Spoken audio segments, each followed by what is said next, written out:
should be on the top.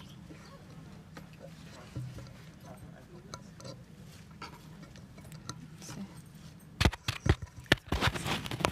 Hello?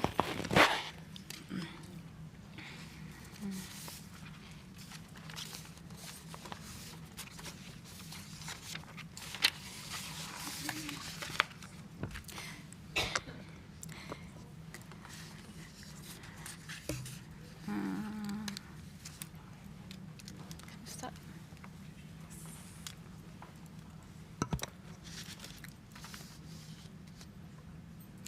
Good morning, ladies and gentlemen. Welcome to our session titled Pathways to Rural Prosperity and Unlocking Green Jobs for Women and the Youth Through Renewable Energy Access. This is a very interesting session for us because energy access is one of the fundamentals that we are going through in Africa right now. Africa is the sunniest continent that sits in the dark.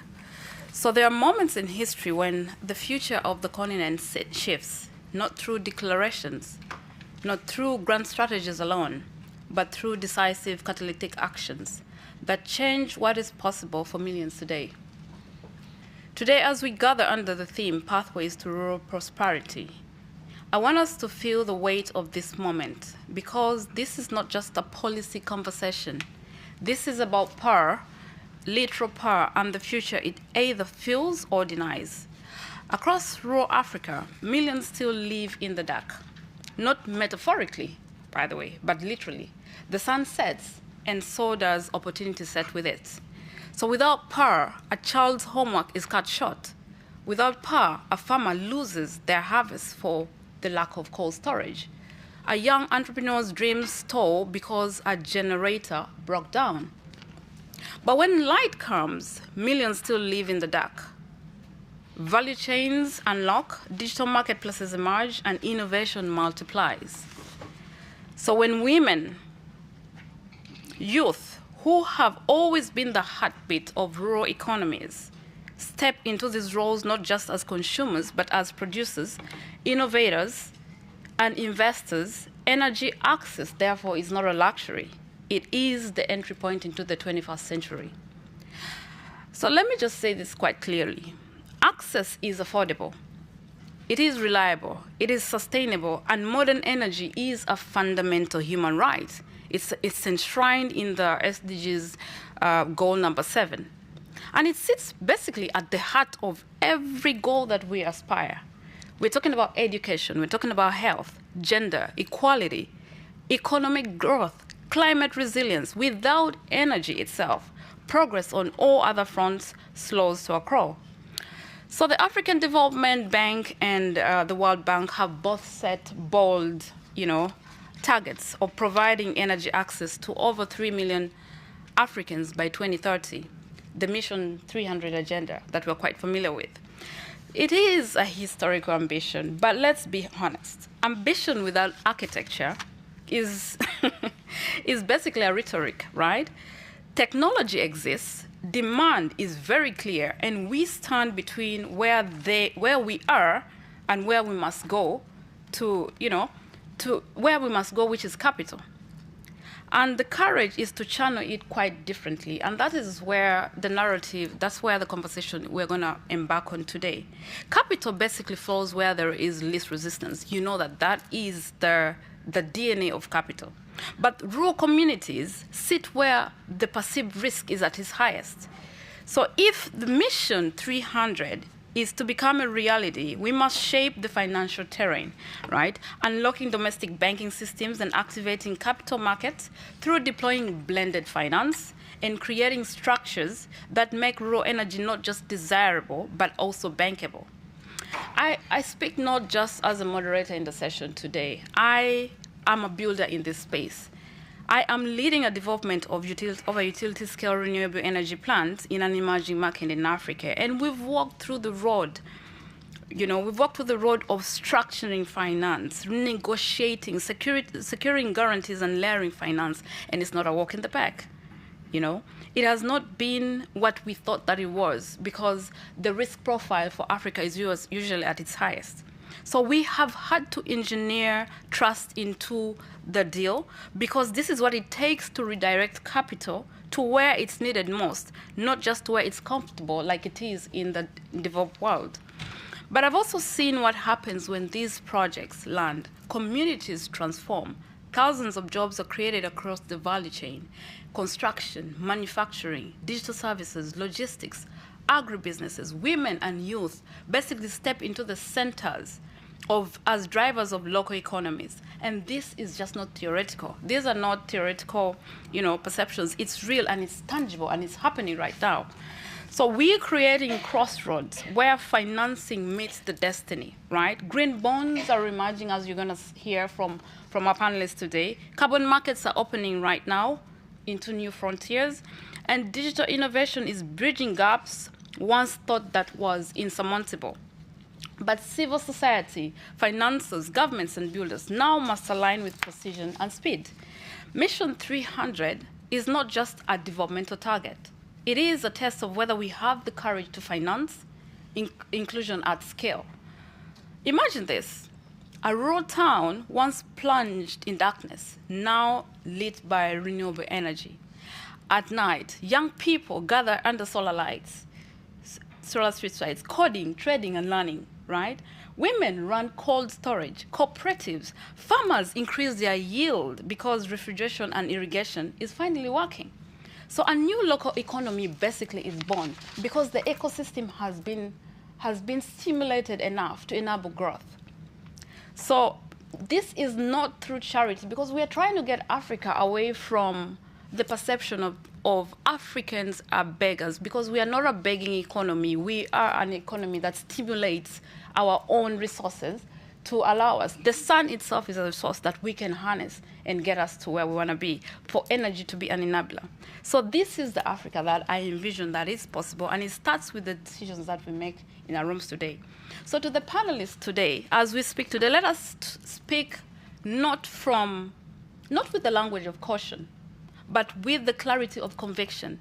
And let us match capital with courage, technology with inclusion, ambition with action, because the story of Africa's rural communities is not written yet, and it is what we build together in the decade we will echo for generations.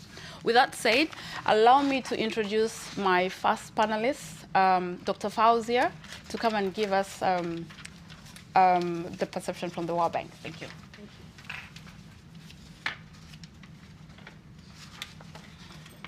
Is it here? Yeah.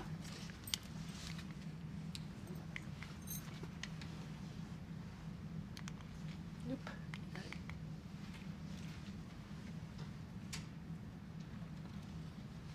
No, it's not here. So, anyways, good morning. Thank you all for coming. It's been a long week, and we're coming to almost the end. We have till tomorrow. But thank you very much for being here and taking the time to come. Also, let me thank the organizers. Even though you guys have been here for this week, I think all of us have been working for a couple of months to bring this to where we are. So this is not mine. Can you open it? Is that one? Okay, great.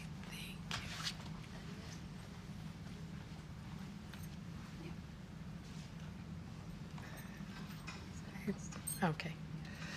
So M300, I know it's the buzzword, and it's what we've promised as access 300 million people in Africa by 2030. But the access agenda for the World Bank, especially for the Africa region, is not a new one. What we were doing it very slowly as we got the funds, to invest. But now management has decided that they are going to put more resources into it. And it's not only our management, it's all our IFIs who have now come together and said, okay, let's put a target in, let's put a deadline in, and let's get all of these connections. So access was an agenda that we were already working on, But now we know that we have funds, and we're going to mobilize the private sector to help us, move ahead. So M300, the history behind M300 is now that we've coined the name, we've put a deadline to ourselves, and we've, mobilized resources and need to mobilize more. And now IFIs and our donors are looking into it. We have a lot of interest. So we are going to meet this target. This is an aim that we have set forth. But as we move along, we cannot forget that we need to create jobs, because human resource is also very, very important for us. And in that human resource, while we're creating jobs, we must look at women and youth. And I'm here today to talk to you about Mission 300 and women in jobs and how we're going to create these jobs. So, women in rural areas. Basically, if we look at it, we have studies show us that access to renewable energy has improved the quality of life. It's unlocked economic opportunities in some of the hardest to reach communities around the globe. Distributed renewable energy, which includes solar, it's at the forefront of clean and just energy transition, with solar PV expected to drive 80% of the growth in global renewable capacity over the next 5 years. So despite these advances, around 685 million people remain without access to clean and affordable electricity globally. So what are we doing with women in energy in the Africa region? Women, they're a vital energy consumer, they're producers, and they're decision makers when it comes to households. They make crucial contribution to global energy security, energy transition, yet women are the ones who face various constraints to fully participate in the energy sector. And there's reasons why, right? So there's social cultural norms, basically unconscious bias as society sees these jobs, especially in the energy sector, as occupation for men, and occupational segregation. Then there is also unequal access to education for women in the STEM field, and there's low enrollment. There's no, behind women coming into STEM, you don't have champions who are asking them to come into those fields. They're considered not to be fields for women. Then we have the legal barriers, where it restricts women's access to resources, such as lack of finance for women entrepreneurs, credit constraints, and so on. So financial constraints we have, legally as well. And then we have the work environment. How do we bring the women into an environment where it's dominated by male, and ensure that there's no GBV, ensure that they get their, equal rights in being able to work in the fields? How do we send our women into the field and make sure that they are secure? So this is a whole agenda that we have to look at, when we bring these women into this field. So women in rural areas and access to energy, they face additional constraints other than these constraints that I've mentioned. And one of the things that they're related to energy access, as energy infrastructure grid tends to be concentrated in urban areas and not in rural areas, right? And therefore, it derives more development, more investments in the urban areas than it does in the rural areas, and it gets more expensive in the rural areas as well. And so the affordability for clean energy is a constraint. It affects these women. In addition, women in the rural areas they don't have access to finance, they don't have access to training, they don't have access to information, and access to productive uses of equipment and land. So energy poverty is the most evident in rural areas, especially where women are concerned. So there we go. So what is it that we can do to create jobs for women? So evidence shows that DRE sector is outnumbering utilities in job creation. For instance, in Kenya, The DRE jobs greatly outnumbered those of utility-scale power, with an estimated employment of no more than 8,000 workers in Kenya Power Lighting Company, KPLC. In Nigeria, the number of DRE jobs is fast approaching that of the oil and gas economy, currently, which is 65,000. So installation of solar home systems, solar PVs, batteries, wind power, they're major drivers of DRE job creation, and because they are very labor intense. So evidence shows that in Africa, approximately 32% of the workforce in renewable energy sector are women, with 28% of the women in technical posts, 32% in senior management posts, and 45% of women are employed in the non-technical administrative low-paying jobs. And this is, data from ARENA. So the DRE sector has a lot of potential to create jobs for women. Evidence in sub-Saharan Africa shows that women participate in 27%, while in Kenya, the participation is 41%. And this proves the potential in DRE sector to provide equal opportunity for women and narrow the gender gap in employment. However, the evidence of job creation in rural areas is yet to be realized. So as you can see, we don't have too many women in this sector, but there is a huge potential to bring them into it. And that is where, Mission 300 comes in.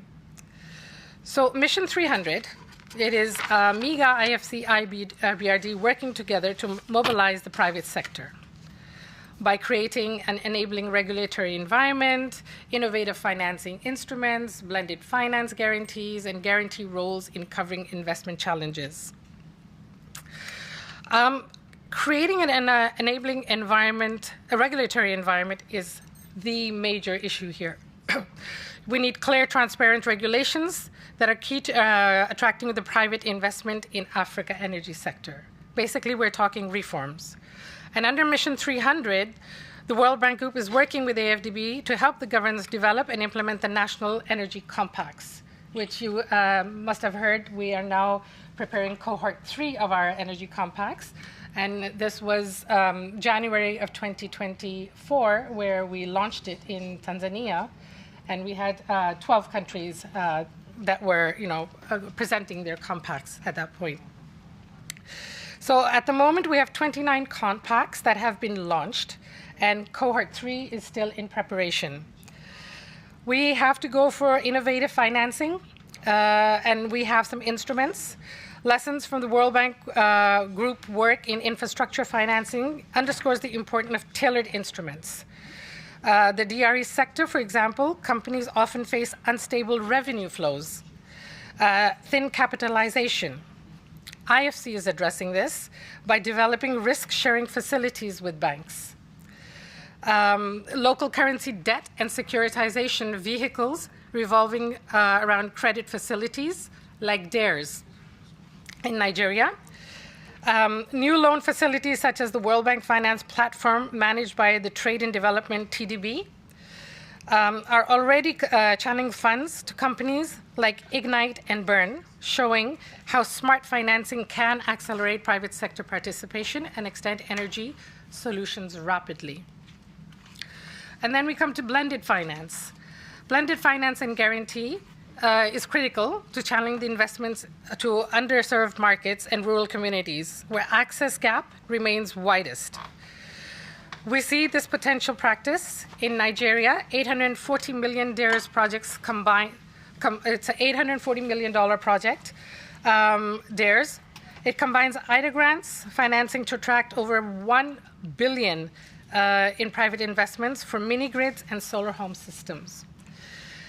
Layered capital structures such as Zafari, I'm sure you've heard of it. That's also a Mission 300 instrument that we have. It's blended philanthropic, concessional, and private capital to de-risk early stage investments and attract follow-on funding. IFC has provided 165 million in debt financing and guarantees for release by Scatec in innovation models, providing movable solar PV and batteries to utilities deployed in Cameroon and soon to be deployed in Chad. The financing includes another 50 million blended finance support. So as you see, we're trying to be very innovative. We're trying to bring in the private sector. We're trying to attract them through various vehicles. And M300 is creating these vehicles, and we'll keep creating them as we see what the barriers are and where we can come in. But we cannot do this without commitment from our partners, which are our governments and our ministries and all. And then the reforms need to take place as well. So all this financing comes in when the private sector is very confident that, once they invest, they get their returns on it. So gender inclusion and Mission 300 agenda. As we started doing our Mission 300, prior to that, we had a flagship called Ascent, which was the access projects that we have. And since then, we have started integrating gender into all our projects going forward from then onwards. But our projects before that also had gender KPIs. So under Mission 300 agenda, it's cross-cutting the mission. It's cross-cutting the whole thing. We have a women's inclusion framework. And this is a 30% target to increase women participation in the energy sector through review and reforms of legislation and policies, create jobs for women with STEM backgrounds in the distributed RE sector and traditional energy sector, creation of entrepreneurship opportunities for women in the DRE sector, and Women in Energy Network Africa. I'm not sure if you guys have heard this, but this is a separate platform from what we're doing in M300. It is a platform that was created 2 years ago, 1.5 years ago, actually, and we launched it to bring in not only our utilities, but bring in the private sector and they become partners with WEN Africa. And then WEN Africa, we sign MOUs where they tell us what kind of activities they will do to bring in women into the STEM fields, entrepreneurship. And every 6 months we check in with them to see where they are. And we have seen humongous results. So this is an outreach other than our governments. It's outreach to the private sector, but it's all in the energy and power sector.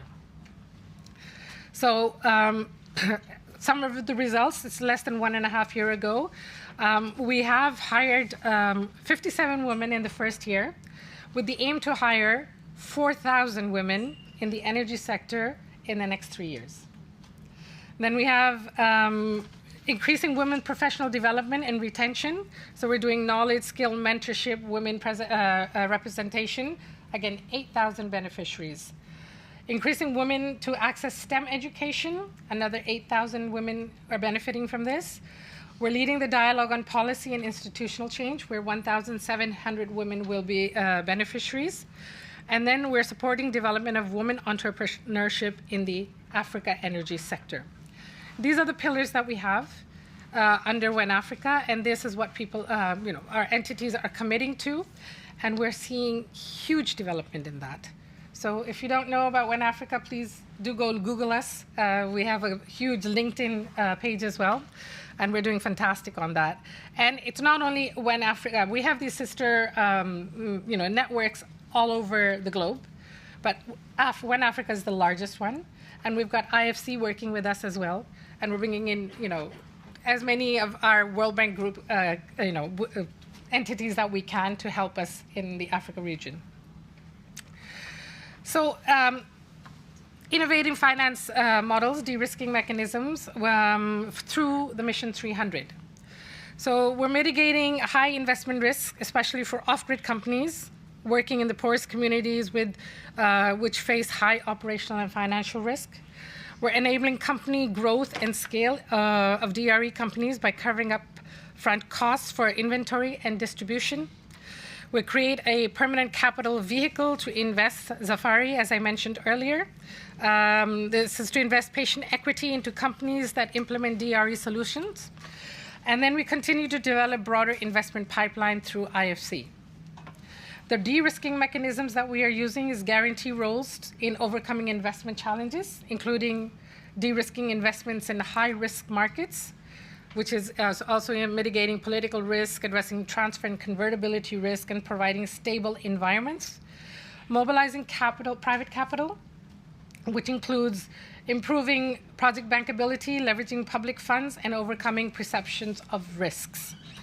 And MIGA is supporting the private sector by creating a World Bank Guarantees platform, which we call WBG, World Bank Group Guarantee Platform GP. So we're very good at acronyms in the bank. So this is one of the acronyms, new acronyms we have. So this integrates the strength of expertise of all World Bank Group institutions to improve guarantees to deliver faster innovation. How renewable energy interventions can create green jobs for women and youth. So the adoption of market interventions, such as improving women's access to productive assets, markets, and eco-friendly products, inclusive participations in energy supply chain through reskilling and upskilling of DRE inclusive workforce, promotion of women entrepreneurs in the DRE sector, inclusive leadership, which promotes places that are conducive of women employment in technical positions, increased workforce participation through investments that increase access to education for women, which is STEM fields, skills, professional development. And we have examples where we've done this, and we're doing very well in it. And some of the countries that actually we didn't expect are the ones who are forefront in this and doing this work. And sector growth and policy reform, which without that we can't move at all. So what are the opportunities that exist for civil society partnerships? Mission 300 and our inclusion framework prioritizes cost-effective energy options tailored for Africa, targeting both expansion of grids and improved access to outreach for households, ensures inclusivity with active community engagement in project design, execution, and supports women empowerment through improved electricity access and clean cooking. What's the role of civil society organizations? They need to amplify their voices of marginalized groups, including women and youth. In project design and implementation, we have consultations every time we go in there to do a project. We have consultations with the communities. They should be there. They should be helping, vocalize their voices.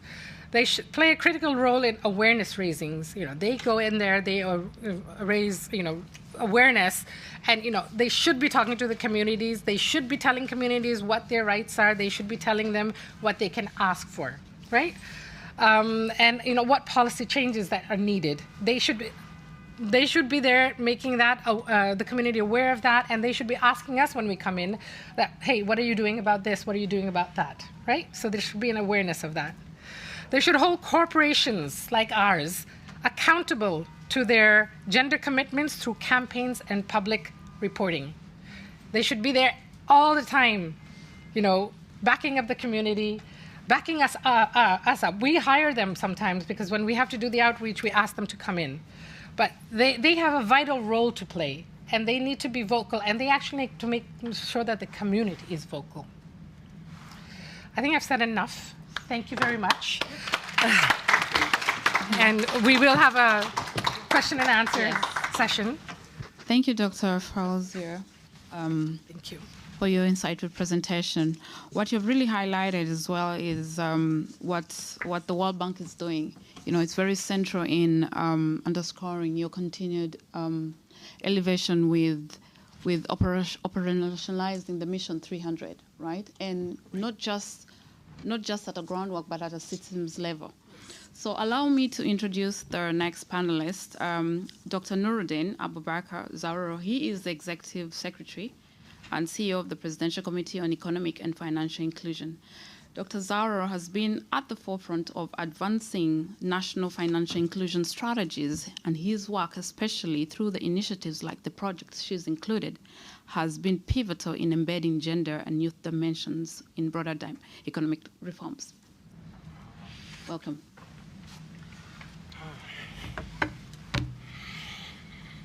Okay, and then present. For reasons of brevity. For reasons of brevity, all the panelists, I'm limiting to 15 minutes, okay? Okay. Yeah. That's not yours? No, Should have the ones. it's not. Okay. Did they pick it from the platform? I don't know.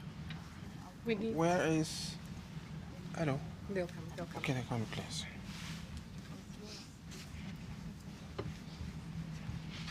Yeah, yeah, that's one here. From Alusha. Yeah. It's not. No, it's not. It's not this one. Yeah. Is it this one? No. No. Did you send it to us? She did. Okay, we don't have it. Can you start without the presentation for now? I can start. So Dr. Shea, she will send it to him. Okay. Okay, good morning, everyone. Good morning for the people here and, of course, those people joining us virtually. Is it working? Hello? All right. So thank you so much once again for this opportunity for us to talk to the world about what we are doing actually back there in Nigeria as one of the leading African countries. So without any protocols, I would only want to appreciate actually the presence of my colleague here, Dr. Tokwe Faswa, who is also the special advisor to the President of Nigeria on economic matters. We are interested in this because the whole of this conversation is actually about economic matters. How does this actually, affect the last mile, of course, in our country? Ladies and gentlemen, in Nigeria for a while, because while they are projecting, our presentation here, I would like to walk you through about what we are doing, the kind of effort. That's why we feel it is important, to be here as part of the Civil Society Policy Forum to talk to the world about the efforts Nigerian government is actually doing in order to address this particular critical issue. We're talking about pathways to rural prosperity, unlocking green jobs for women and youth through renewable energy access. As far as we know, renewable energy access to the what they call it, energy or solve is actually one of the national priority. When this the administration of Nigeria, the current one, came on board, actually, they elevated the conversation around economic inclusion and financial inclusion to the level of National Economic Council, which is the second highest constitutionally provided forum, to take certain decisions. It's because of the prioritization of this sector. Then secondly, also, economic inclusion is an enabler to financial inclusion. For you to own an account, to open an account, to have access to financial services, I think you have to be economically empowered, right? You have to have jobs or some other things. And mostly affected people, especially women and youth, are actually affected. That's why the topic of today is actually very, very imperative for us. So in that journey, when this administration came on board, the first thing they did was to design a national blueprint. In the national blueprint in Nigeria, we call it a Renewable Agenda. In that, we have specific items because we have 8-point agenda. So 2 items there. We have access to capital. We also have inclusivity. Inclusivity here speaks to vulnerabilities, right? Women, youth, people with disabilities and all of that, which this energy stuff we're discussing today here is one of our national priority. So that has happened. In order for Nigeria to move forward, we believe that country or government cannot do it alone. So there's a need for collaboration and partnership. And to that effect, an accord was signed by the administration, which we call ASO Accord on Economic and Financial Inclusion, in order to promote collaboration and partnership among the ecosystem players.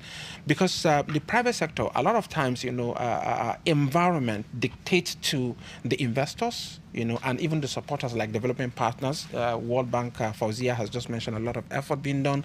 So if the government at the local is not ready to receive those kind of support from agencies such as World Bank, IMF, and all the multilateral organizations, then they have to look the other way to see where they can go. So for Nigeria, being mindful of that, they now set up a platform where those kind of conversations can actually go. So in early this year, precisely in February, a Presidential Commission on Economic and Financial Inclusion was also inaugurated. The intention is to have sort of like a private sector mindset, leveraging on government convening program to be able to come into the country country, you know, Mr. President has set a target of $1 trillion economy, right?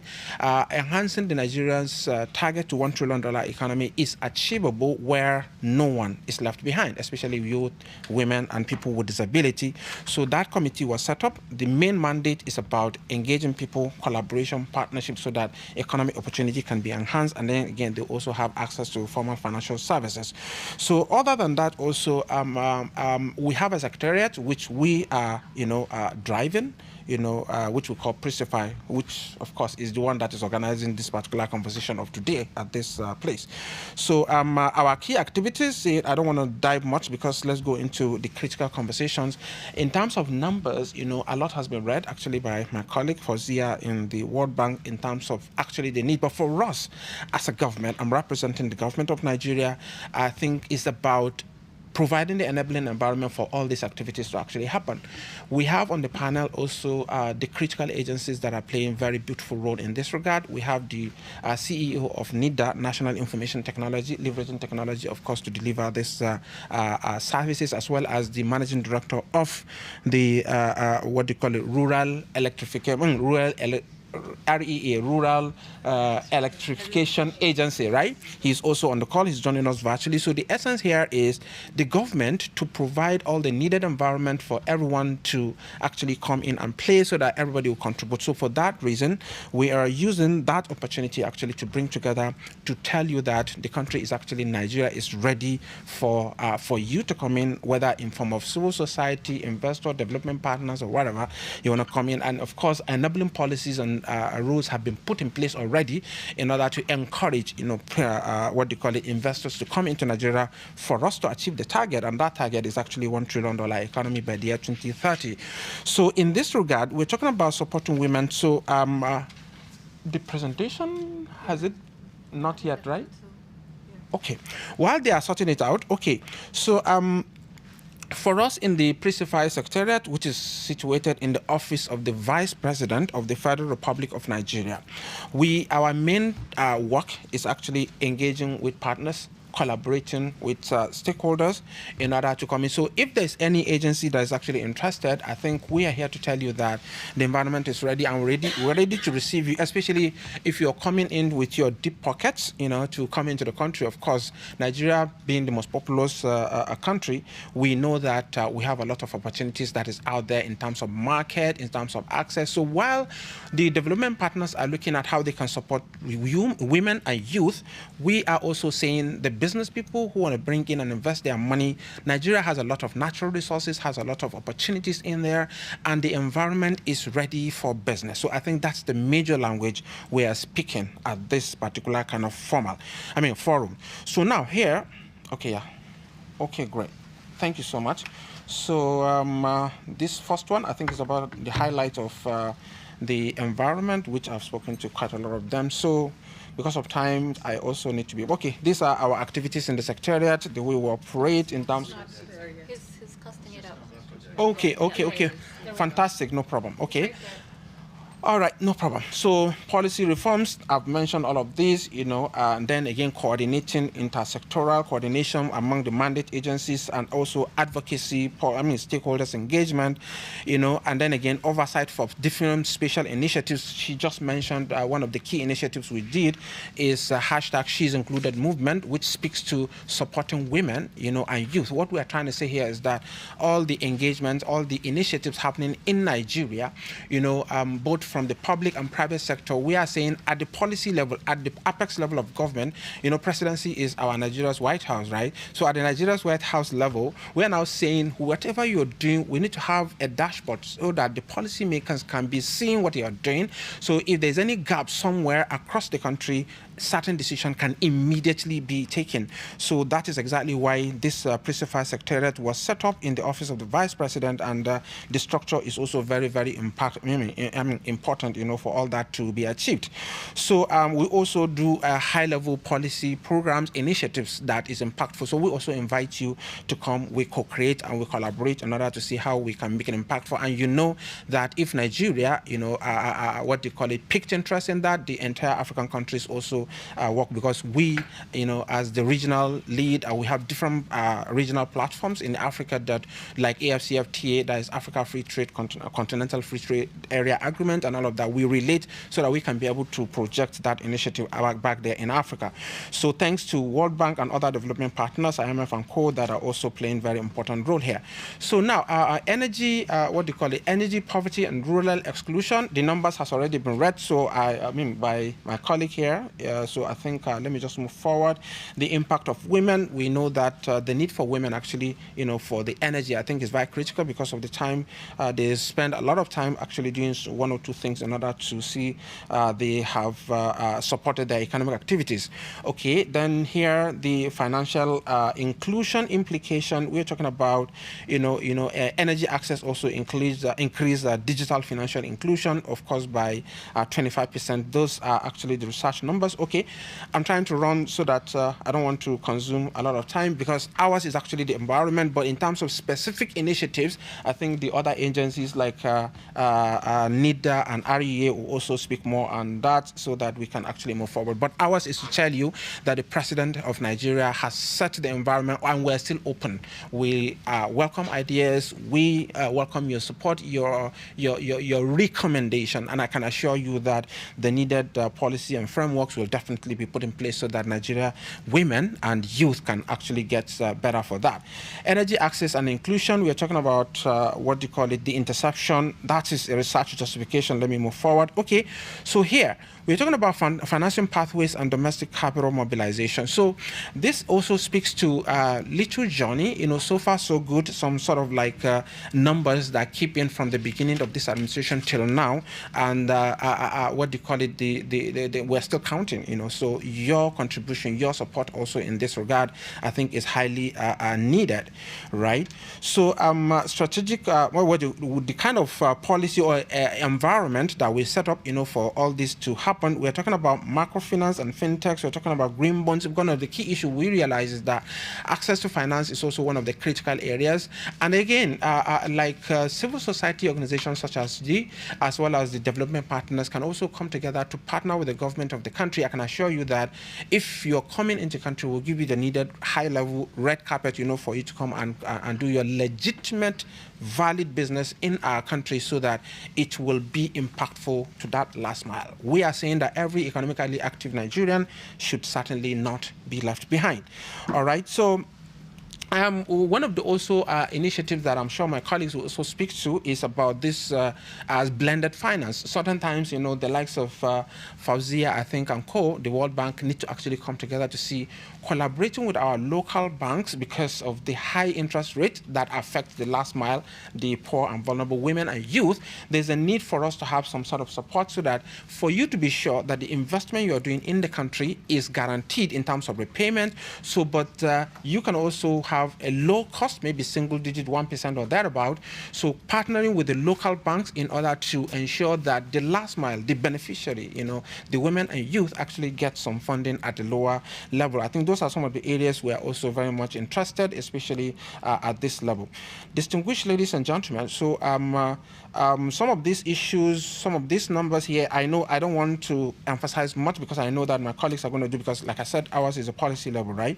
So now, one of the initiatives that we did, I can just give you a highlight on it, is the project she's included, that is the that is aiming at supporting women and youth. I think so far so good. After launching that project in Nigeria precisely on 30th January 2025, we've had a series of engagements, so many initiatives are actually coming up on that one. I could remember in the General Assembly, United Nations, just about last month ago, right? I think we've had a lot of conversation where we're trying to say, how can we launch it at the global stage? Maybe we're targeting the CSW in March next year, so that we can also have global supporters that we are open for us to come in and co-create and partner with our own secretariat, that is Office of the Vice President of Nigeria, in order to create such, impactful initiatives that will impact women. As you know, our role is the policy level, right? environment, then you guys, when you come together, we will do the unlocking for you. One thing that we succeed in doing is that most of the people that picked interest in this, when you arrive into our space, one of the critical challenges, not only in Nigeria, globally, is the unlocking, right?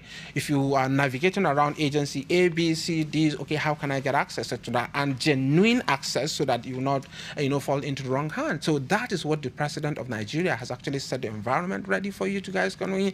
And we are here in Washington, D.C., talking to the world global audience to tell you, if you're good to go, anytime you're interested, please, we'll give you the red carpet so that you can come with your deep pockets. Get ready. Deep pocket. That's a condition so that you can impact the last mile in our country. Gentlemen, Project Asha is about training women. Okay, I know that in the next week we're even launching one of the support that we got from some private sectors to train in terms of capacity building and all of that for Nigerian women, starting with 200,000 women across. But that is quite a limited number. If there are those people who would be ready to support millions of women, I think we'll give you the needed convening and enabling environment so that you can actually come in. So okay, cross-government collaboration and green jobs. I think all this number, I would really, really want to run fast because I want to give priority to my colleagues, who are the implementing agencies. For us, the policy levels is what we're doing, and I'm sure you are more than convinced that Nigeria is ready. And if you want to give us a try, please, next week we can receive you so that you can come in and move forward from there. So we have a lot of other initiatives like African Development Bank, World Bank Development Partners, and none of that. So let me just go into which other one again. Call to action, so that I can pause there and allow my colleagues to speak to that. Okay, so call to action, I think it's about the advocacy. I've already mentioned a lot in that. So for us, foster public-private collaboration, I've mentioned that to you, that we are ready to collaborate and co-create, and so that we can support you and give you all the needed hand-holding that you're going to do, so that in Nigeria and of course in Africa, other African countries, at the end of the day, the poor and vulnerable women in the nooks and crannies of the country will get benefit to the kind of support you are bringing, right? All this, scaling access to green finance in order to support this renewable energy and all of that, expand affordable credit and de-risk capital for women and youth-led, energy enterprises. I have a moderator here. She's also doing a lot in terms of that space in multiple African countries, and I think it's also a very good window to also relate. Put women and youth at the center. Of course, now this administration is one of such administration in recent time that have considered that in terms of appointment into strategic position, a lot of women are occupying roles, and we all know research has shown how effective women are, especially in some of those policy level decision makings and support. So this administration is quite mindful of that. A lot of youth are, of course, in the bid. For example, on the panel we have different CEOs who are appointed by this administration who are also youth. I have one of the examples that is rightly seated, and some other people who are also on the panel. So, gentlemen, just to tell you that Nigeria is actually ready for business, and we are ready to receive investment for you to be protected to get that done. Investment in digital literacy, I think Mr. Chief Information Technology of Nigeria, he's seated right there. He's going to tell you the numbers in terms of what the country is doing to ensure that our youth, women, and PWDs are digitally savvy, and of course they are ready to compete in the world, for whatever engagement. Okay, track impact, I think is our role. That is at the secretariat level for us to be able to collaborate and conduct science so that we can see whatever support, whatever initiative you bring in. So we are ensuring that it's in line with the strategic direction of the government of the day, and to also give you the needed handholding. Gentlemen and gentle ladies, I think I would like to pause here, and we would be ready to answer questions at any time you would want to ask. But just for you to know, Nigeria is ready for business.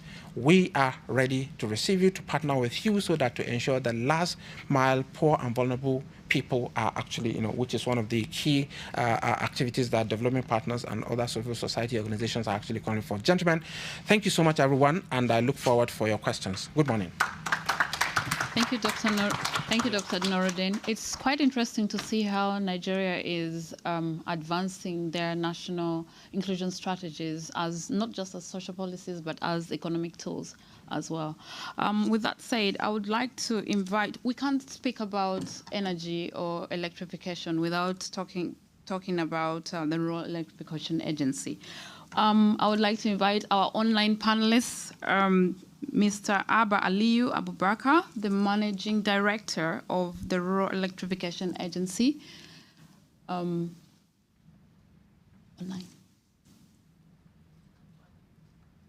Can you unmute yourself? Yes, please.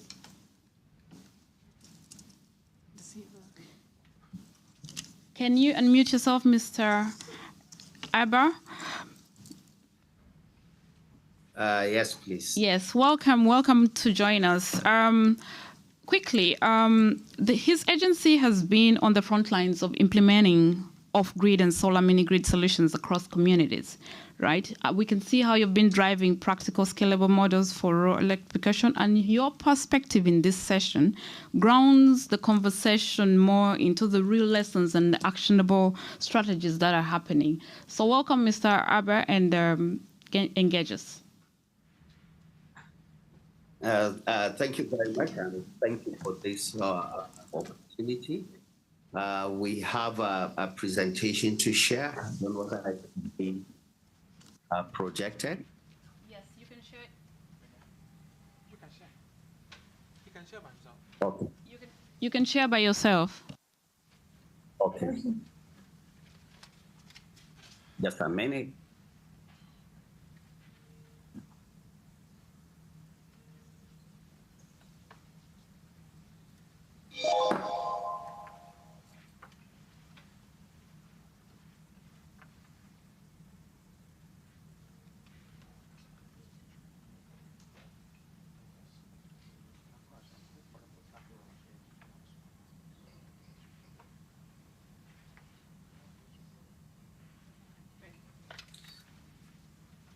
Yeah, here we go.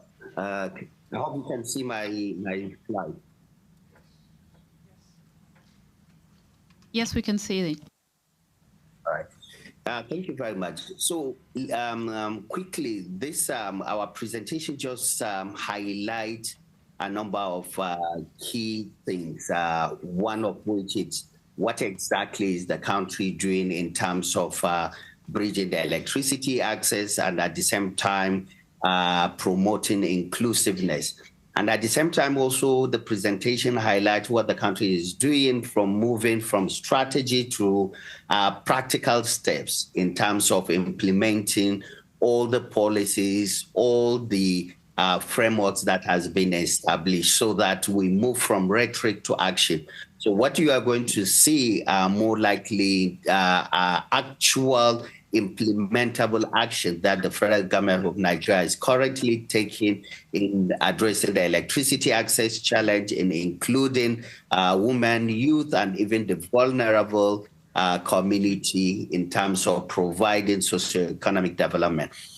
This slide basically shows the nexus between electricity access and socioeconomic development, basically to highlight once we are able to address the electricity access challenge in Nigeria, it will have a multiplier effect in terms of enhancing a number, about 6 of the SDGs goal, in good health, quality education, affordable and clean energy, decent work and economic growth, industrial innovation and infrastructure, and reducing inequalities, which is more tied to the inclusiveness.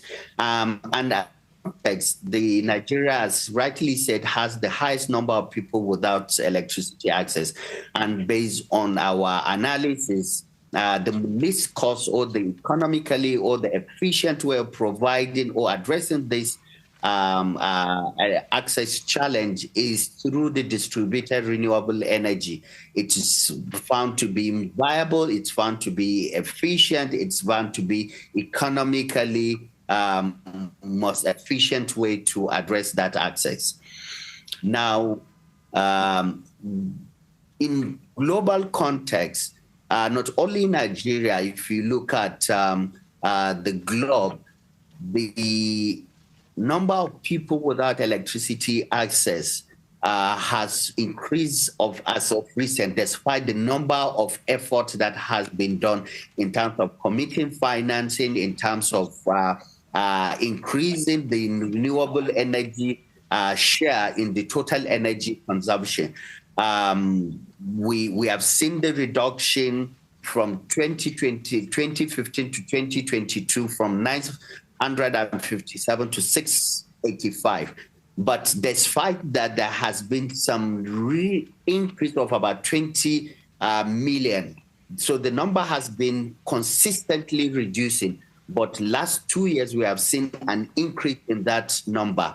And this is despite the fact that we have seen the increase in the renewable energy share from 16.7 to 18.7, and also increase in financing, which by different development finance institution that has moved from 12.3 billion to 15.4. We have also seen in terms of even when you look at the deployment to the last mile, the watt per capita of 250 in 2015 has increased to 424. So in Nigeria, the having the context, understanding the fact that we have the highest number of people without this access, the federal government has taken a number of bold steps to address that. One of which is the new Electricity Act of 2023 that was signed by Mr. President. And the act has changed the entire dynamics of electricity in the country by deep opening the sector, a number of areas that were at the sole purview of the federal government were open to give opportunity to subnational to operate. So now the subnational, that is the state or the local government, the different tiers of government, can operate in the entire value chain. And we have also seen the clear drive by the federal government to integrate renewable energy into the electricity mix by deliberately including it in the act, by also including it in the policy that has been developed by the Honorable Minister of Power, and at the same time also in the number of financing that has been provided to drive the electricity, renewable energy. We also have seen the drive, also the ambition of the federal government when you look at the Nigerian Energy Transition Plan, which has a total financing of about 410 billion for Nigeria to achieve the complete transition based on its own commitment. We also have been mandated, that is the Rural Electrification Agency has been mandated to develop the National Electrification Strategy and Implementation Plan, which will serve as the anchor that will coordinate the effort of both the different tiers of government towards a common goal of addressing the electricity access in the country. Now, based on that, we started with the mapping of the country. The map that you are seeing, it's a very powerful tool that has highlighted how the electrification should best be done in the country. What is the least cost of providing electricity in the country? So wherever you see in the map of Nigeria, you see the red dots. These are communities in the country that can best be served by mini-grids. And wherever you see the green colors, these are areas that can be best served by providing these communities with a solar home system. And the ash-like colors, these are fully electrified settlements. And where you see the yellow colors, these are areas that can best be served by extending the grid. And this data goes deep down from the state-by-state to the local government, to the communities, to the household. So it's very powerful data that we provide to serve as a pointer for the private sector, for the policymakers, for the state and local governments to channel their effort to providing the least cost of electricity in the country. And based on that data, we now have the numbers that provide the least cost means of providing this electricity. We realize that we have close to 119 million people to really provide them with this electricity or enhance reliability. Because apart from those without the access, there are a number of also communities or people that do not have reliable supply of this electricity. We also identify a number of 22 million households that needs this community, that needs electricity. And based on the least cost analysis that we have done, we have identified the need for $23 billion to address this gap.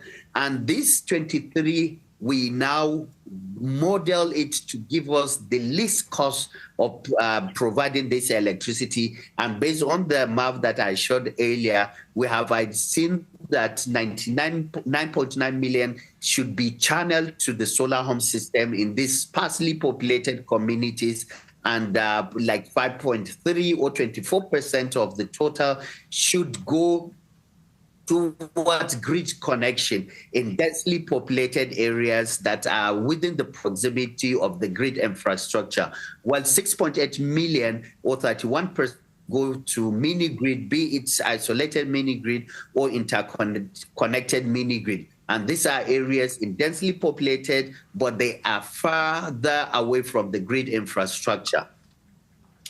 Now, based on this, we now developed a financial model. We developed a 6-point strategy of now promoting the private sector involvement to address the access challenge. The first is designing a result-based financing.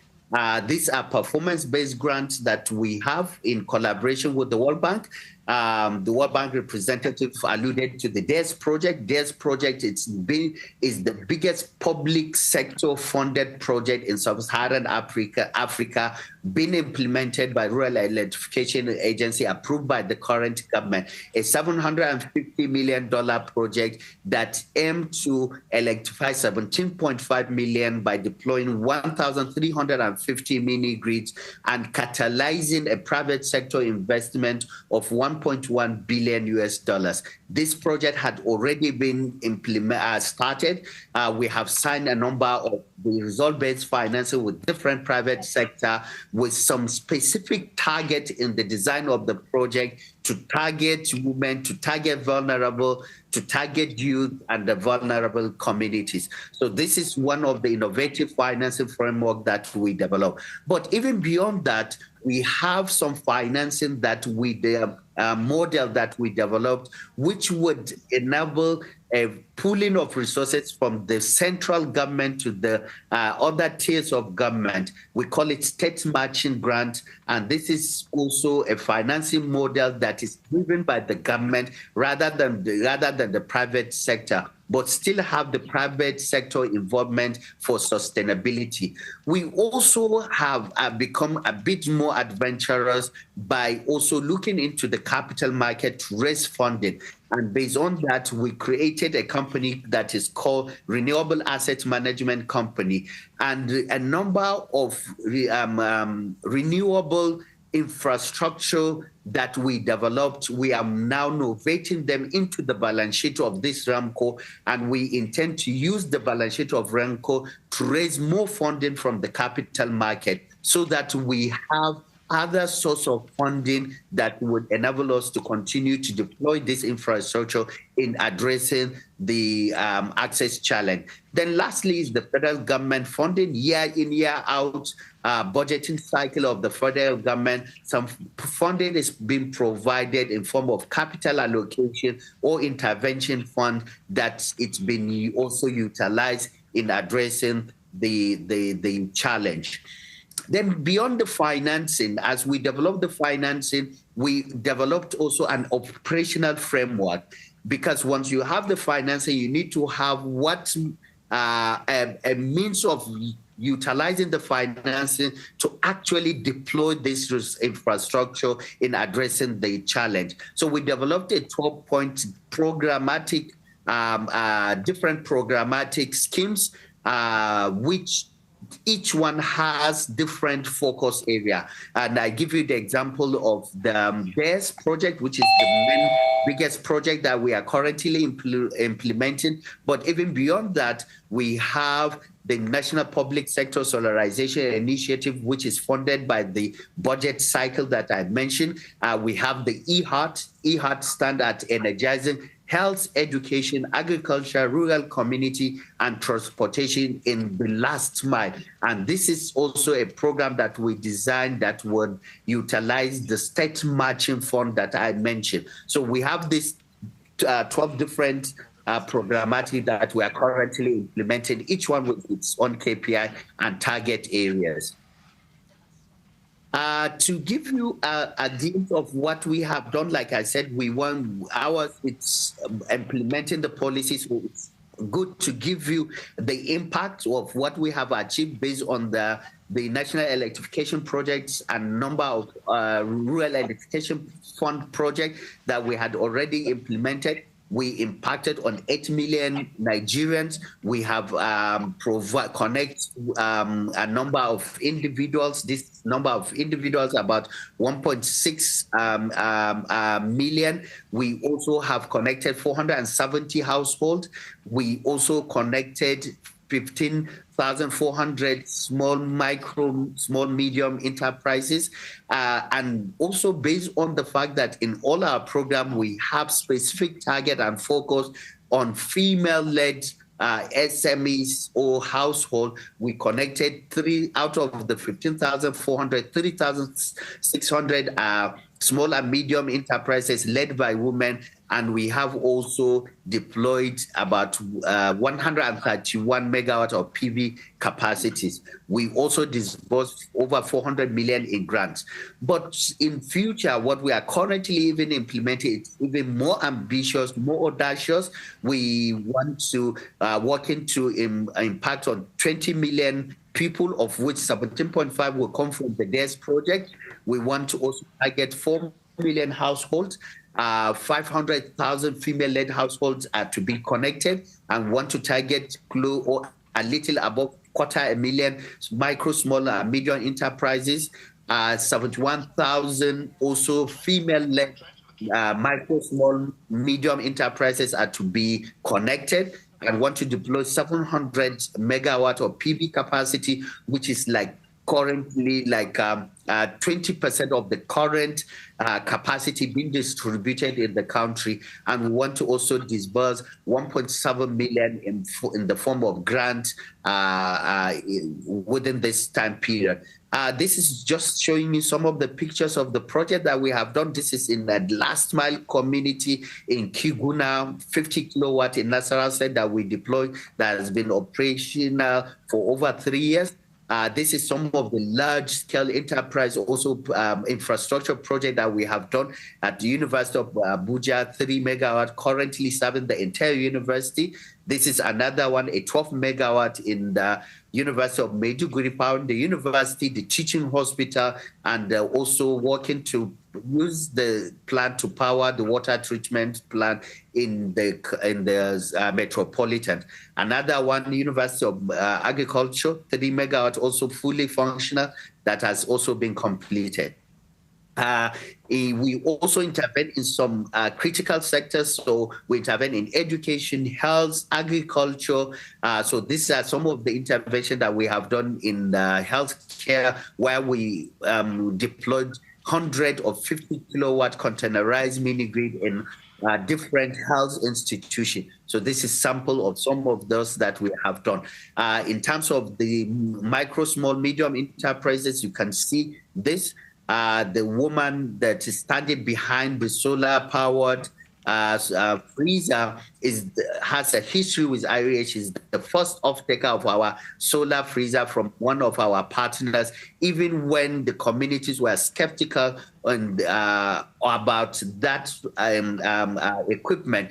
But now she's a big enterprise businesswoman with branches all over Lagos.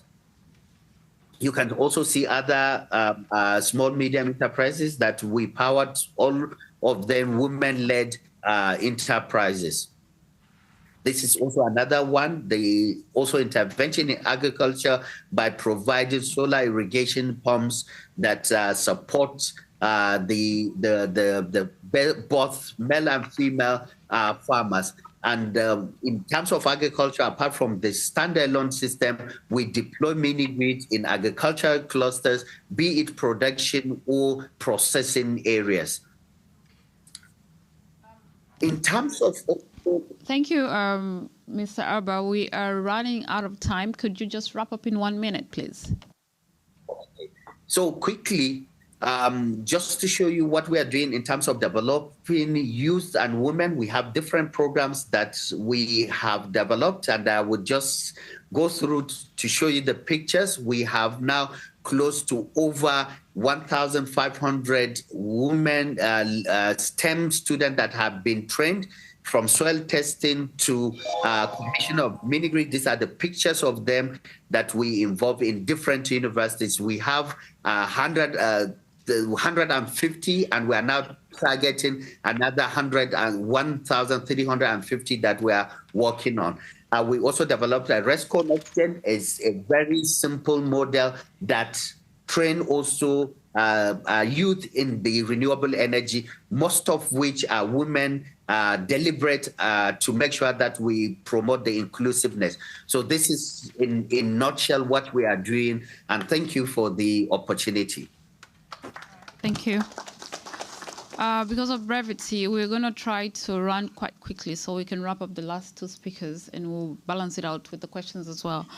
Without further ado, I would like to invite the Director General for NITDER, our fourth panelist, Mr. Kashifu Inua Abdullahi.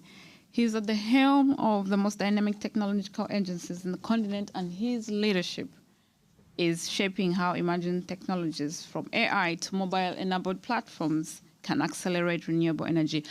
We do have our last panelist online. Just hold on. You will present immediately after. We started a little bit late, our session, so we have a little bit more time, but we'll try to wrap it up as soon as we can. Okay. Okay, thank you very much, and thank you for having me. I think for me, I want to approach the topic from a slightly different perspective. For me and for the Nigerian digital ecosystem, we see renewable energy as not the end goal, but it is a fundamental enabler. It is a catalyst that enables every other things. We see it as if there is power, connectivity follows. When connectivity arrives, it ignites the true transformation. So we imagine having a farmer in a village whose always her income is based on gamble against weather. She plants her seed today and rain stops coming. She loses everything. Or she applied fertilizer. Immediately after, rain came and washed it away. So imagine her empowered with AI-powered app on her mobile phone, which she can use as her own personal agronomist for advice, weather, soil, crops, and so on. And with a simple advice like wet for 2 weeks to plants, apply so X quantity of fertilizer, that can help her double her income. She can use the extra money to send her daughter to school and employ 2-3 people from the community working for her. And the power of transformation, the digital, go beyond just the farm. Imagine another woman selling kuli-kuli, which is our traditional groundnut cake. She spends 1 hour every day to go to market to buy the groundnut. She uses 2 hours to make her kuli-kuli, and she spent 4 hours commuting between her rural community to city to go and sell that kuli. When she's connected, she can connect to the farmer. She can order directly her own groundnut from the farm without going to market. She doesn't need to spend 4 hours commuting. She can use that extra time to produce more kuli, and that can lead to her quadrupling or achieving 5x productivity, and also easily expand her market beyond where she can do. She can put things on social media. People can pay to her bank, and she can sign the kuli, and she used the extra time to produce more. Imagine a young boy living in that rural community with access to connectivity. And for us, connectivity is not just about access. It's access plus digital literacy. That boy doesn't need to move to Abuja or Lagos to have a decent jobs.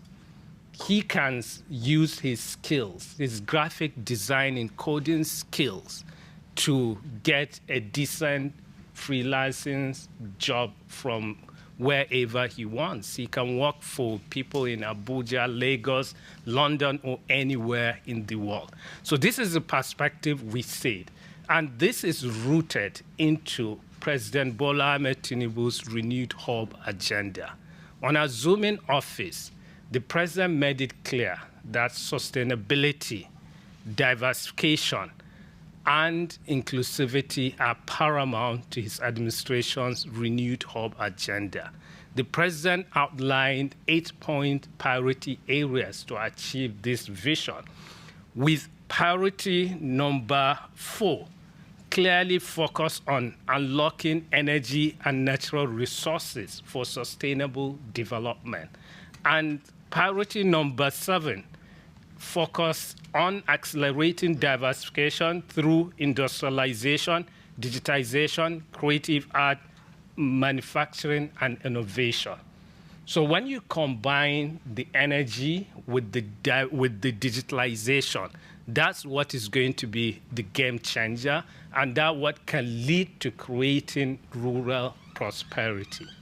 So at our ministry, the Ministry of Communications, Innovations, and Digital Economy, looking at this to create that sustainable development, our ministry came up with the blueprint with 5 pillars: knowledge, policy, infrastructure, innovation, entrepreneurship, and capital, then trade. This is what will help us to orchestrate our journey to a sustainable digital economy.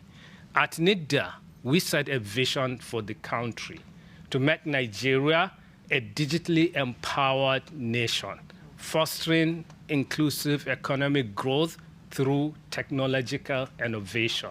And we crafted 8 strategic pillars. The first one is to foster digital literacy and cultivate talent. We developed national digital literacy framework with an ambitious target of achieving 95% digital literacy. We want connect every Nigerian, not just connect, but meaningful connection. We want develop their digital fluency so that they can use the connectivity responsibly and safely. And also, we are building our talent because we need to build our digital offerings. In a world we are today, your company is as good as it is next products or services. And that products and services are based on are as good as the people who make them. So we need to build our digital offerings. The second pillar is about building a robust technology research ecosystem.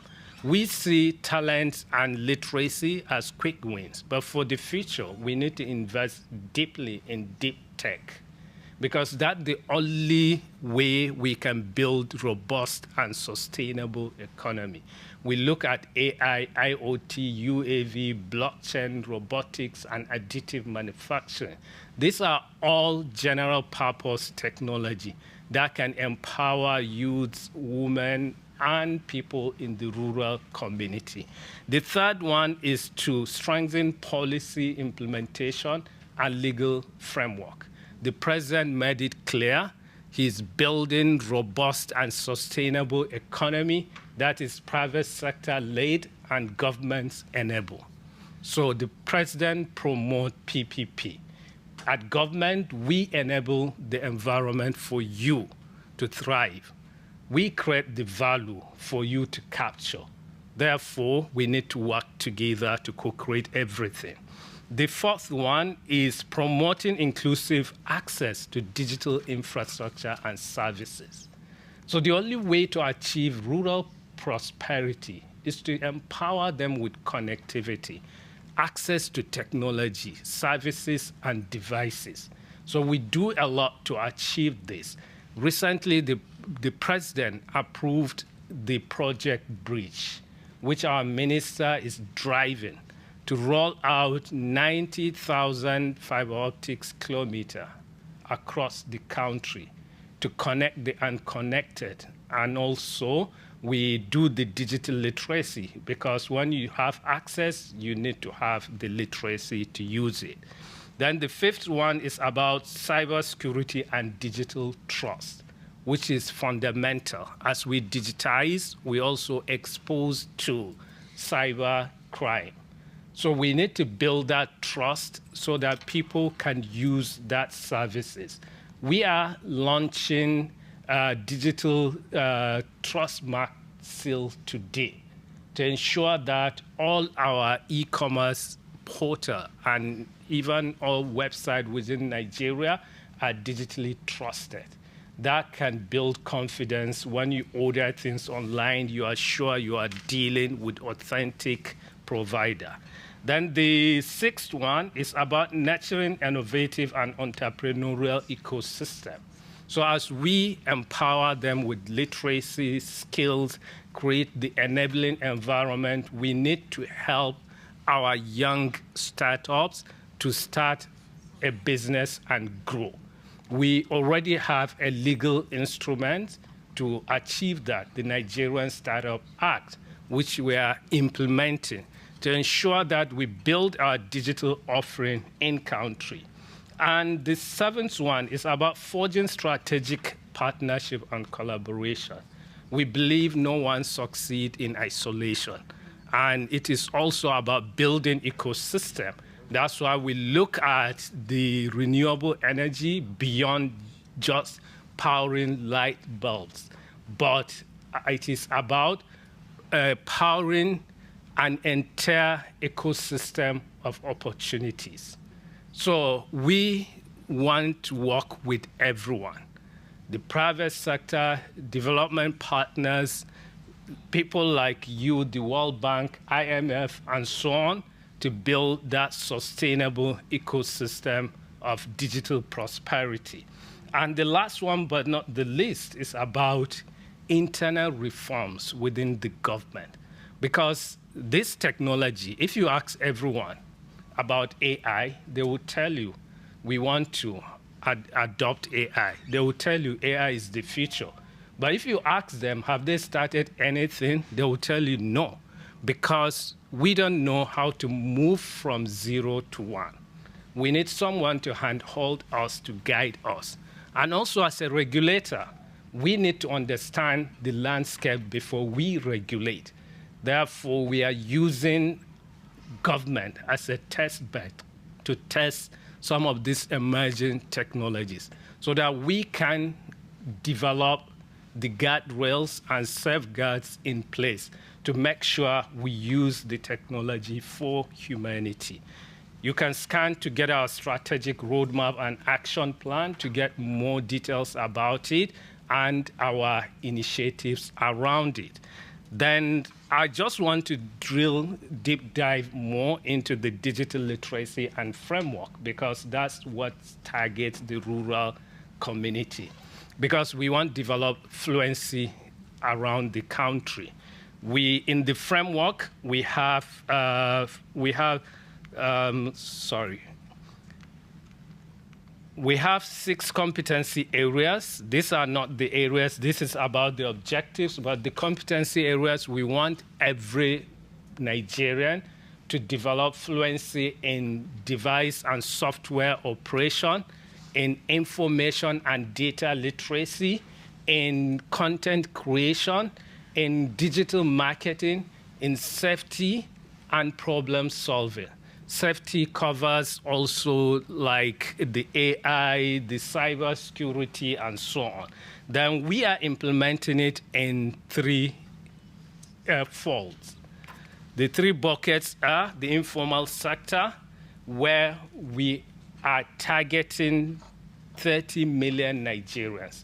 Because as of 2020, Nigerians' digital literacy level was at 44%, based on the World Bank report on live data. Then we did some extrapolation that based on what is happening, technology diffusion and so on, as of 2024, we are at 50%. Then we designed a digital literacy for all initiative in 3 buckets.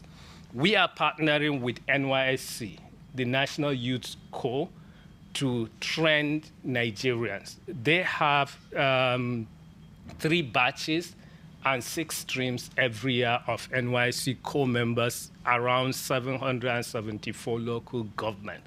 We recruit 80 champions from each batch. That means in every state we have 80 times 6, which make it 480 champions in a year. When you multiply that by 37, that means 36 state plus FCT, you have 16,670 champions in a year.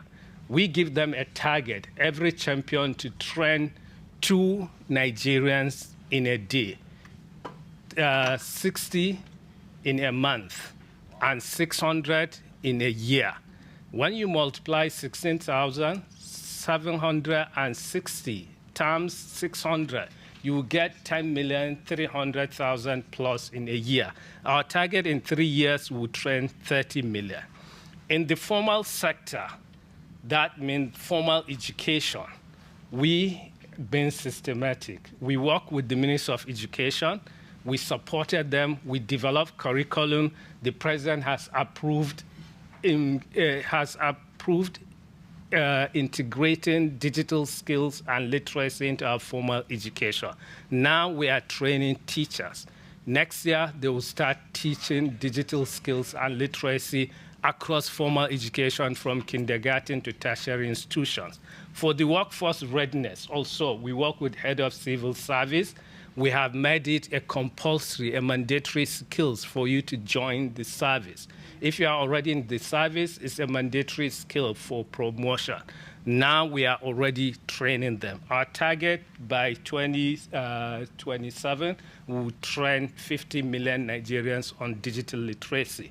Then the 3 million tech talent is to create the proficiency to build our digital offerings in country. So thank you for listening. Our vision is clear when it comes to digital economy.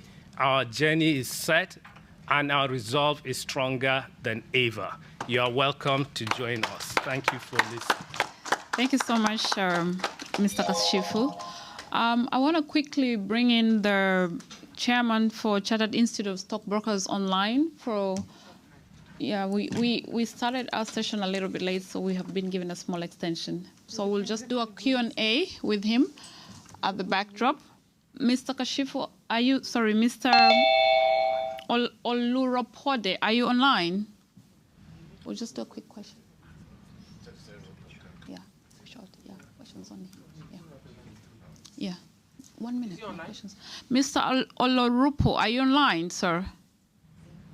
Yes. All right. Online represent. Thank you. All right. Dr. Ayodejebo. All right, thank you for joining us. We cannot get out of this session without discussing about capital. Capital is one of the not just enablers, but the stimulants into driving energy access. So I quickly want to ask you a question to this regard about energy poverty tied to our topic here and our session. What role can capital markets play in unlocking large-scale financing for renewable energy access and green jobs creation? We'll try to keep it as minimal as possible as we're trying to wind up the session. So we'll keep it at about 1 minute. Thank you. Yeah. Okay, thank you very much. And once again, representing the CIS president, Mr. Rocco Ludada, I'm Dr. Ejebo. So the capital markets, which we all know, it's been a very powerful catalyst for scaling renewable access and green job creation across Africa. And one major thing that is critical is long-term and patient capital to execute some of these renewable projects. And you know, there's also that upfront cost and the long gestation period that comes with it. So it is really important to create that long-term capital. Secondly, when we also look at some of the instruments that will be attractive to institutional investors, the green bonds, sustainable linked bonds, and like the green sukuk, which Nigeria has been participating in recently and have always been oversubscribed.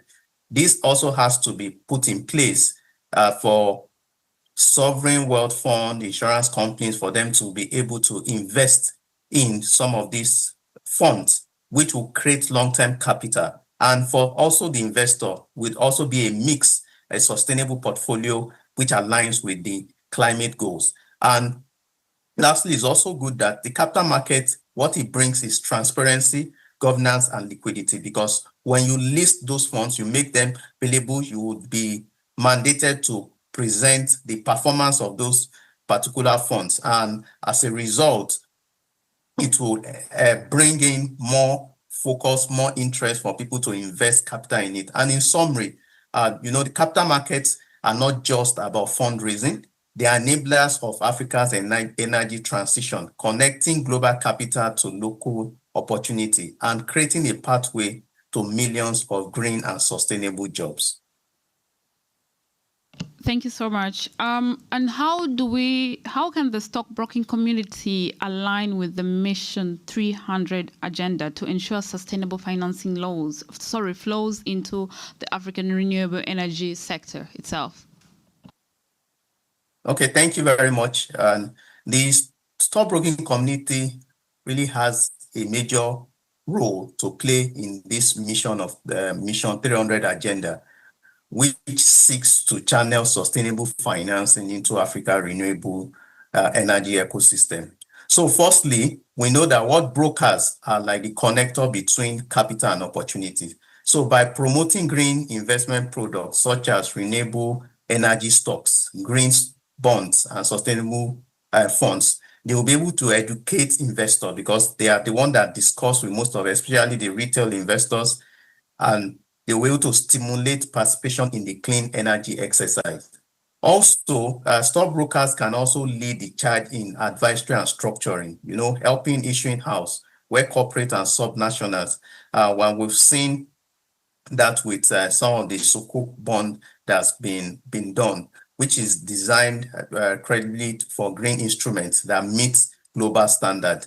And it's also good to note around that the community has also continued to embrace that capacity building. Just yesterday that we wrapped up our 29th annual conference, and one of the discussion was around the ESG framework, which we think is really important. And just to wrap up, that collaboration is also key. Brokers, exchanges, regulators, and development partners must all work together to develop these green indices, sustainable disclosure, and market incentives that channel funds towards renewable projects.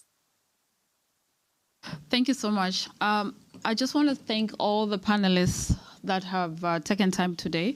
We understand that energy poverty continues to limit the economic potential across Africa, especially rural Africa, and particularly the women and the youth, right? So energy access is basically not just a privilege, but it is a fundamental human right. As we have seen the panelists show us and give us into the in-depth and the leadership perspectives of how we can create inclusion and access to jobs and opportunities for both the women and the youth. And the most importantly, the transition should not just center women and youth, but as beneficiaries, but as drivers and as innovators and job creators. To our distinguished speakers, I just want to say thank you for your insights and your leadership and the work that you're doing today. And to all of you in this room, the civil society leaders, the policy makers, the financiers, the innovators, and the future leaders that have been here, we just want to say thank you. And we hope that we can follow up with this in our next engagement. Thank you. Do we have one question? One question? Yes. We only have room for one question. Yeah, unfortunately, the room has to go to another group now. Yes. Yes, please. All right, maybe you just come right before. Due to the time factors, yes. And not really a question, but I just want to appreciate the panels for this beautiful presentation. We are lucky to be here this morning to have this insight, especially those of us that are operating at the grassroots level as an NGO. I'm Rafi Olaore. I represent African Western and Central Region on the World Bank Group Civil Society Policy Forum. What I want to say is that we have a large number of underserved youth in marginalized communities. There's a gap. So information, dissemination is very, very important. So I want to use this opportunity to meet with the Nigerian representatives so that we'll be able to discuss all this information about reaching the grassroots marginalized people, how we can get them involved so that we are going to have inclusive growth. Thank you very much. Thank you for your question. All right, we'll follow up. One last so we can wrap up. My name is Pearl. I'm from Ghana. Right. I'm a private sector business person. I'm currently at Columbia University studying economic policy management. And my question is the elephant in the room that we struggle to address all the time. Talking about renewable energy in Africa, especially sub-Saharan Africa, seems like we're speaking 10 years ahead of ourselves because access to energy in itself is a challenge. So how do we jump that milestone and move to renewable energy? What are we doing about this? And what are the initiatives, agenda, platforms that help us to jump this hurdle? Thank you. Dr. Fauzi, would you like to take this?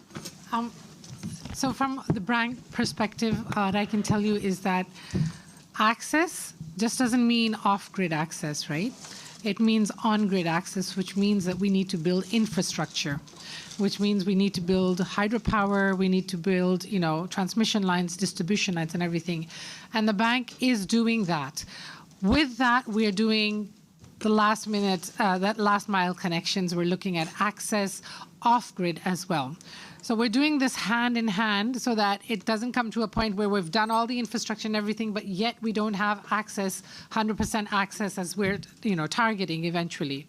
So at the bank level, we're not only doing access to the last mile connection, but we're doing the whole corridor. We're bringing in generation, transmission, distribution, and then rural electrification. Off-grid solar home systems, right? We're doing all of this.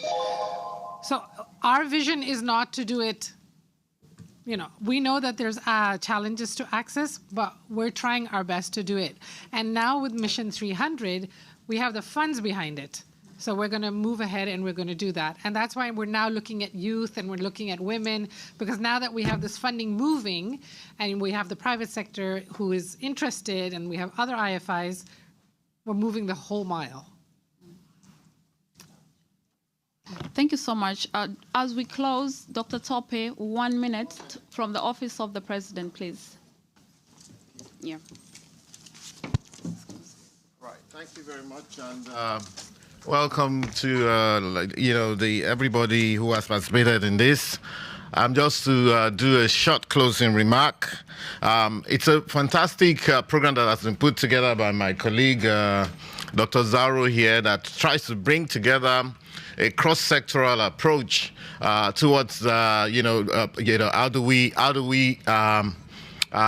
annihilate rural poverty and create rural prosperity from different perspectives, whether you are talking about renewable energy, the issue of infrastructure, information technology, even capital markets. And of course, we've had a very good discussion from the World Bank about the project 300 that seeks to take out 300 million people in Africa from, the lack of access to electricity. I attended a program yesterday at the World Bank, at the IMF, where the MD of the IMF was there, the president of Singapore,